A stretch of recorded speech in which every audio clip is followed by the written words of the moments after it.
V današnjih vesteh Kasparov zmagal s potezo C4 na C5. Za tiste dneve v mesecu Citroen. Direktor Citroena kupil Denisa Sarkiča za darilo otrokom. Citroen, firma z denarjem za oglaševanje na vesti. Iz ljubljanskega studia 136, to so vesti na vesti.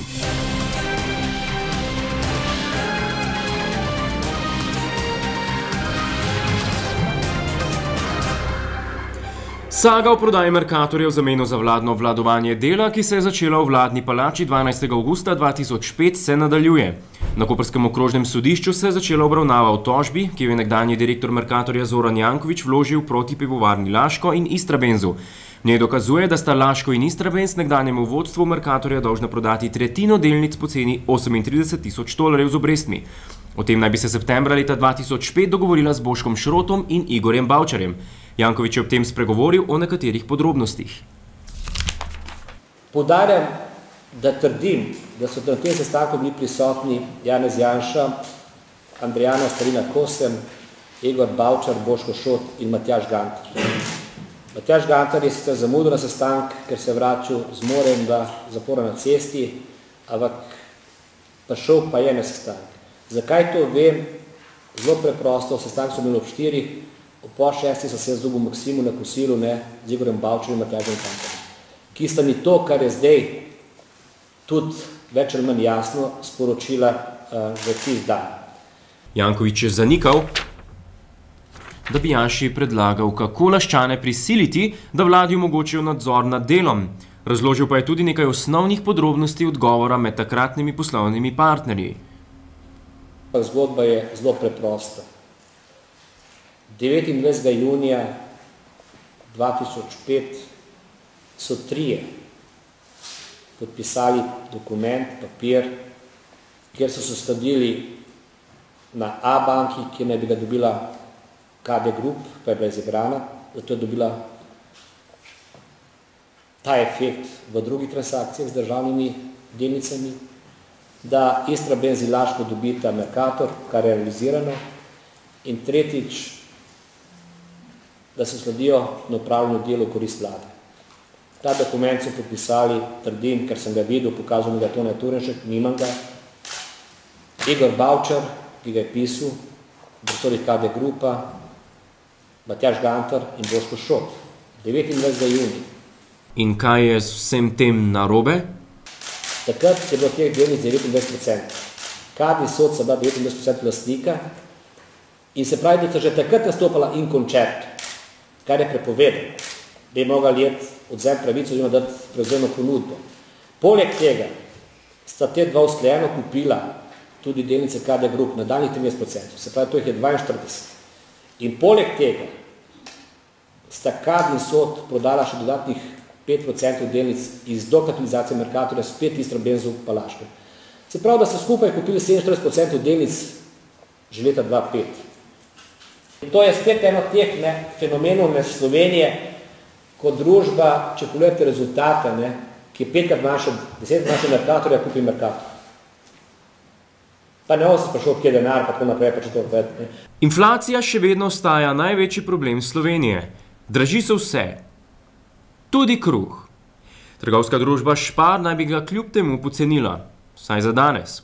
To naj bi omogočila nova pekarna, ki je stala 16 milijonov evrov. Direktor Igor Mervič nas je ob tem poskušal prepričati, da je kruh pri nas itak poceni. V Italiji je ta kruh za 2krat dražji. Ravno tako je dražji približno enako v Avstriji. In glede na to, da mi nimamo vpliva, velikrat novinarji vprašate, že, ampak imamo tudi niže plače. Te na plače mi ne moramo vplivati.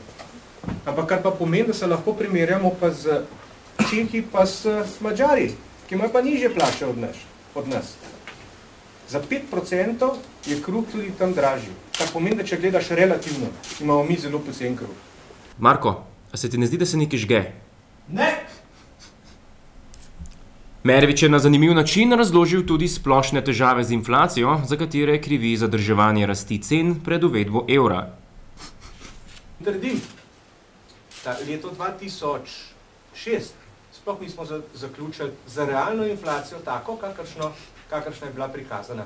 V redu, Maastrichtske kriterije smo izpolnili, ampak inflacija realna je bila pa višja. In seveda na nizko osnovo se zdaj kaže inflacija. Noben ne zna tega komentirati, saj do zdaj ni znal.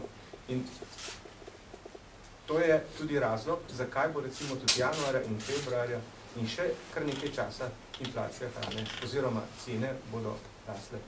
V Cankarjevem domu so slovesno otvorili Evropsko leto medkulturnega dialoga.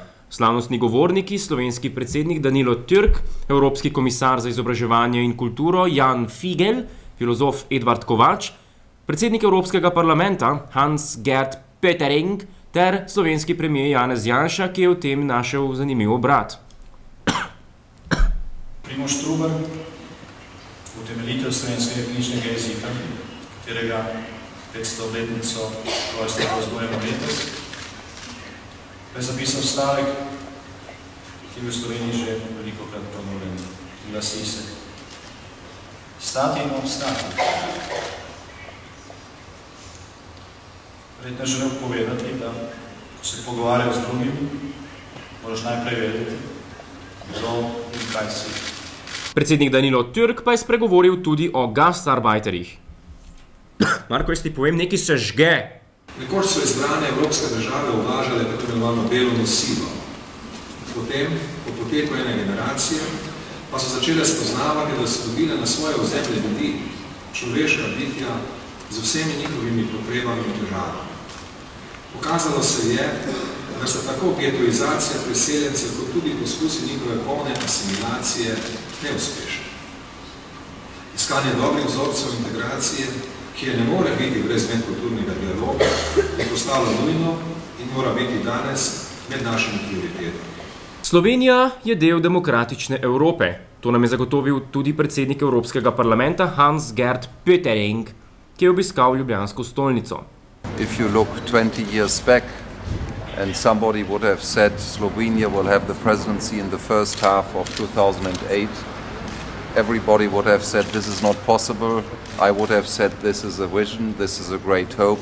Now it's a reality, and I think Slovenia and the European Union, all Europeans, can be very happy that Slovenia is part of the free and democratic Europe. Kaj pričakuje od slovenskega predsedovanja v Uniji, pa nam je ob tej priložnosti zaupal teolog Ivan Štuhec. Jaz mislim, da kar zadeva neke utečene zadeve, ne more biti neuspešno. Ne? Lahko se pa v tem pol leta marsikaj zgodi, marsikakšen nepredvidljiv dogodek. Ne? In v tem primeru se bo pa videlo, kako bo Slovenija znala v tistem trenutku odreagirati. Kaj je poba? A sta meglomat najdla, kaj? A ste ga kupili? Marija, fajn zgleda. No dej. Finančne inštitucije Slovenske rimsko-katoliške cerkve se umikajo iz lastništva T2. Razlog? Pornografija. Komentar? Vita Korošec. Štakle bom rekla. Ne mi reč, da ne gledate onih porničev na televiziji. Dej, pa ne v te mene farbali. Pa ja vem jaz, moj detih s pobam izvesi včasih gleda, pa kapol. Ko meni se zdi, da še zmeram je bolj zdravo gledati take firme, ko pa drkat, bom kar direktno rekla, ko sem marsikaj že čula pred neki v zakrsti na male pobe. To, a veste, je pa že resna bolezen, ne pa porniči na televiziji. Da se še ti sveti ljudi včasih tak svete delajo, pa dobro, vem, da imajo oni tudi grehe. Prnas ima župnik 3 otroke, pa vsi vemo, kjeri so, pa sej ni nič narobe s tem, ka?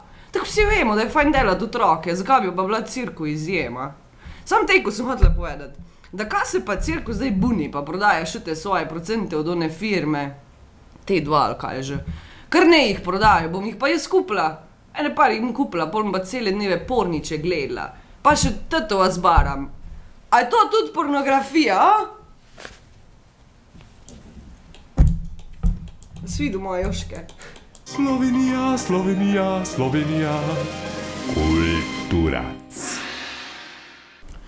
V hostlu Celica so neutrudni. Da so torkovi glasbeni večeri tam že kako živi, tudi na začetku januarja, so nam sinoči dokazali 4 uigrani glasbeniki, Matjaž, Jan, Radko in Uroš, ki so zaigrali tango.